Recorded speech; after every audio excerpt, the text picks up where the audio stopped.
வீட்டு பூஜை அறையில் எந்தெந்த சாமி படங்கள் வைக்கக்கூடாது என்பதை பார்க்கலாம் வாங்க.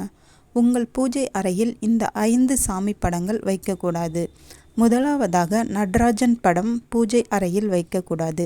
இது சிவபெருமான் கோவத்துடன் ஆடிய ருத்ரதாண்டவம் ஆகும். 2வது சனி, ராகு, கேது பூஜை அறையில் வைத்து வழிபடக்கூடாது. இவர்களை ஆலயத்தில் மட்டுமே தரிசிப்பது நல்லது. 3வது காளி, பைரவர் படத்தை பூஜை அறையில் வைக்கக்கூடாது. 4வது ஆஞ்சநேயர் படத்தை பூஜை அறையில் வைக்கக்கூடாது. ஆஞ்சநேயர் பிரம்மச்சாரியர் விரதம் இருப்பவர் ஆகையால் வீட்டில் வைத்து வழிபடக்கூடாது. 5வது துர்க்கை அம்மன் படத்தை பூஜை அறையில் வைத்து வழிபடக்கூடாது. இன்றைக்கி நான் டிமார்ட்க்கு போனேன்.